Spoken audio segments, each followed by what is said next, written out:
you're not necessarily looking for conversions per se. Like if you get conversions, that is relayed back to the team, but it's not necessarily that, because we're not talking about huge budgets. We're just seeing, all right, does this resonate with the audience in one way, shape, or form? View length, click-through rate, impressions divided by 3-second views, that kind of thing, like if it is a video, but also just any sort of engagement level that's better than the control group is typically a way in which you'll say, all right, well, that's a signal that maybe we should pursue. Maybe we should put more effort into different variations of ad copy. Then we should do design creatives. Then maybe we should even consider video. So there's lots of different ways in which you can expand on it, but it's not necessarily the thing that most people want, which is like leads and sales. Yeah. How was that point? I was caught up in my controversial opinion that control groups don't matter when testing. Either you're getting close to a KPI, you're driving engagement or not. Like, I don't know if you necessarily have to beat something, especially on a platform like Facebook, where Facebook's good at finding groups for individual messages and creative. But that's a side conversation that I'm passionate about, that lots of people disagree with me. But the first part of that question, yeah, the conversions, so this is like the beginning of our process, right? Where we just want to see if something has legs, if we can get people to stop, engage. Engagement I missed, but that's like a really important one. If people are commenting on an ad that is poking buttons like that, then we know that there's something there.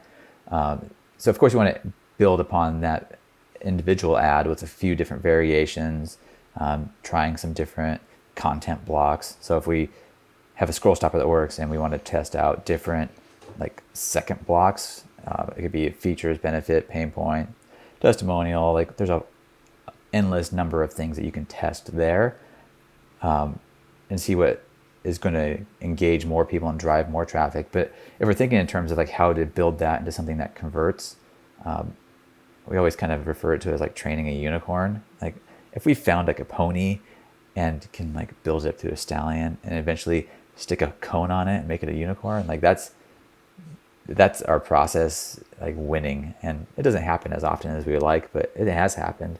And so if we're thinking of conversions, then you have to think about like, if we're getting click-throughs, but we're not converting, well, where's that missing piece between the ad and the landing page? And since we don't necessarily control the landing page, how do we add that into the ad to bridge that gap?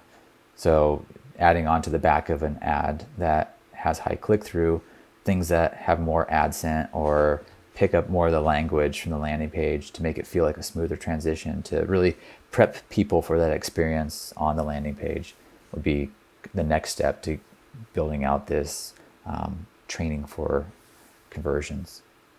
Got it. So it's like looking at the data and then deciphering or decoding, okay, this is where the drop-off potentially is. Like we're getting lots of click-throughs, but then we're not getting conversions, or maybe we're not watching all the way through to the video, or whatever it happens to be. But in most cases, when you're testing, it's not even a creative. You start off with just ad copy and an idea that might have come from this deep dive research that you're going on.